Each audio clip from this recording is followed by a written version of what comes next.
जे फुटतील त्यांना फुटू द्या, त्यांना थोपवण्याचा प्रयत्न करू नका, ही भूमिका उद्धव ठाकरेंनी घेतली.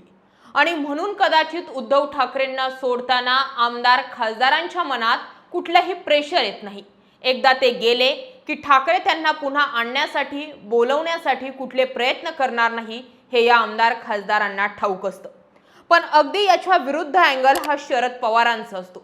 शरद पवार हे आमदार खासदार फुटूच नये यासाठी फिल्डिंग लावतात आणि एखाद्यावरती जर जरा जास्त जीव असला आणि तरीही तो फुटला की मग फुटल्यानंतर त्याचा कार्यक्रम लावतात.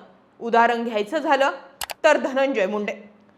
काल शरद पवार अहिल्यानगर जिल्ह्यामध्ये आले. कदाचित लोकसभा विधानसभा निवडणुका झाल्यानंतर एखाद्या राजकीय व्यक्ती असताना एखाद्या पटलावर जाणं, राजकीय भेटीगाठी आणि राजकीय संवाद करणं, तेही अहिल्यानगरमध्ये येऊन करणं, हे लोकसभा आणि विधानसभा निवडणुका झाल्यानंतर एकदा दोनदाच पाहायला मिळालं. शरद पवार काल अहिल्यानगरमध्ये आले म्हटल्यानंतर शरद पवारांचे नेते, शरद पवारांचे कार्यकर्ते, शरद पवारांनी ज्यांना आमदार खासदार केलं ते सगळेच जण काल नगरमध्ये हवे होते. पण दिसले शेजारी बसलेले ते फक्त एकटे बाळासाहेब थोरात आणि पुढे दिसले ते दिलीप वळसे पाटील. मात्र काल शरद पवारांनी येऊन जे प्रभावती घोगरेंना बळ किंवा जी ताकद देण्याचा प्रयत्न केलाय त्यातून मेसेज नगरमध्ये क्लिअर कट पोहोचलाय की आता ऑप्शन प्रभावती घोगरे तयार केल्या जात आहेत. शरद पवारांना अहिल्यानगरमध्ये यावं लागलं, लोणीकडचा भाग जरा पाहावा लागला. हे सगळं प्राजक्त तनपुरे फुटल्यानंतर झालं. बऱ्याच दिवसांपासून जो विषय रेंगाळला होता त्या मुद्द्यावरती आज मी बोट ठेवते. प्राजक्त तनपुरेंना विधान परिषद देण्यात आली. 4 दिवसामध्येच आमदार होण्यासारखी किमया फक्त विखे करू शकतात. आम्ही विखे पॅटर्न बद्दल ऐकलं होतं ते आज पाहिलं. हा तनपुरेंनी विखेंसाठी दिलेला डायलॉगही गाजला. पण ह्या सगळ्या गोष्टींवरती जितका अहिल्यानगरमधील लोकांचं लक्ष होतं तितकंच वरून राष्ट्रवादीचे आणि वरच्या लेवलचे नेते सुद्धा पाहत होते. जे स्टेटमेंट प्राजक्त तनपुरेंनी विखेंबाबत केलंय ते स्टेटमेंट शरद पवारांपर्यंत पोहोचलं नसेल हे नवलच. पण या सगळ्या स्टेटमेंट नंतर शरद पवारांनी अहिल्यानगरमध्ये येणं आणि टार्गेट यामध्ये प्राजक्त तनपुरे होणं याला सुद्धा एक महत्त्वाचा अँगल आहे. प्राजक्त तनपुरेंची पहिलीच आमदारकीची टर्म होती. तेच जयंत पाटलांचे भाचे आहेत म्हणून त्यांना मंत्रिपद बहाल केलं गेलं. ते प्राजक्त तनपुरे पहिल्याच टर्ममध्ये मंत्रिपद घेऊन खाली 1 वर्षाची सत्ता मिळाली नाही म्हणून त्यांनी पक्षांतर केलं. हे काही प्रमाणावरती न रुचणारं आणि न पचणारं राष्ट्रवादीच्या लोकांसाठी होतं.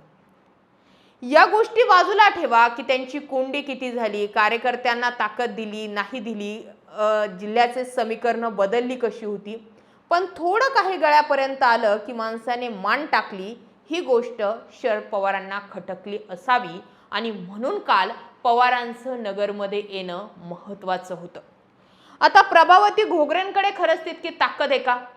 याच प्रभावती घोगरेंना विधानसभेत निवडून आणण्यासाठी बाळासाहेब थोरातांनी संगमनेर सोडून शिर्डी राहत्याकडे लक्ष केंद्रित केलं आणि त्या चक्करमध्ये संगमनेर हातातून गेलं. आता संगमनेरमध्ये जी बाळासाहेब थोरातांची खाली झालेली जागा आहे ती पुढच्या निवडणुकीला बाळासाहेब थोरातांची कन्या किंवा बाळासाहेब थोरात स्वतः की ती स्पेस सत्यजित तांबे भरून काढतात हे कोणालाही ठाऊक नाही. कारण एकदा की जागा खाली झाली की मग त्याच्यावरती मालकी हक्क कुणाचाच राहत नाही. आणि सत्यजित तांबे गेल्या 3-4 वर्षांमध्ये जे काही पेरतायत त्यावरून हे तर दिसतंय की एक नगर परिषद त्यांनी काढून हे मेसेज दाखवलाय की जर पूर्ण प्रॉपरली मॅनेज केलं, प्रॉपरली स्ट्रॅटेजी आखून केलं आणि व्यवस्थित सगळ्या गोष्टींचं मूल्यमापन केलं तर पुन्हा हातातून गेलेला गड जिंकता येऊ शकतो. जे सत्यजित तांबेंना जमलंय ते बाळासाहेब थोरातांना जमेल की नाही यामुळे बाळासाहेब थोरातांना संगमनेर केंद्रित करण्याऐवजी ते पुन्हा राहता लोणी शिर्डी या भागाकडे प्रभावती घोगरेंना ताकद देण्यासाठी येत आहेत. याचाच अर्थ हा आहे की पुन्हा विखे विरुद्ध थोरात हा संघर्ष होणार. शरद पवारांनी अहिल्यानगरमध्ये येऊन प्रभावती घोगरेंना दिलेली ताकद हा तर मेसेज देते की पुढचं आव्हान विखेंसमोर किंवा तनपुरेंसमोर प्रभावती घोगरेंच्या रूपानं उभं केलं जाईल.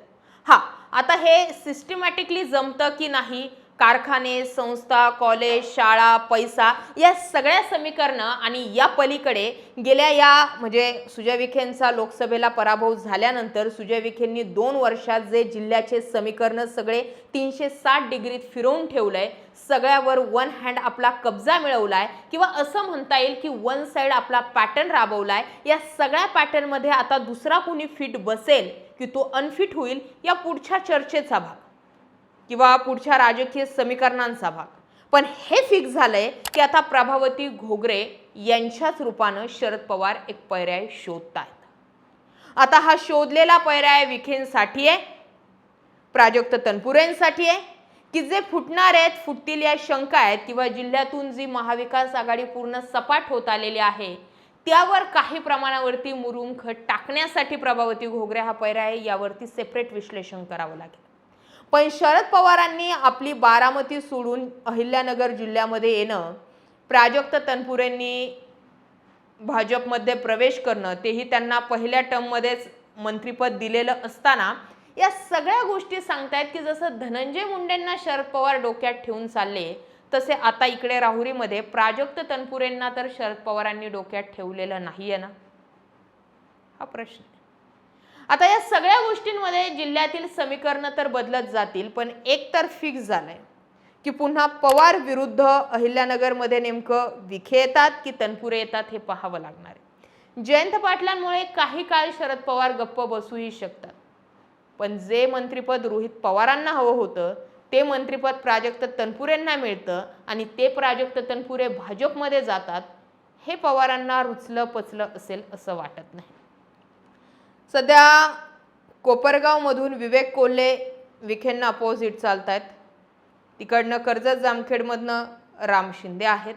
पण असे ठराविक 1-2 चेहरे आहेत की जे उघडपणे आपल्याला माहिती आहे की विखेंच्या क्रॉस आहेत, पण जिल्ह्यामध्ये वाढलेली विखेंची ताकद बाकी सगळ्याच भाजपच्या नेत्यांना पचली असं नाहीये. त्यामुळे हा आतला सुप्त संघर्ष नेमकं कोणत्या टोकाला जाणार पुढच्या 2 वर्षांमध्ये कळेल.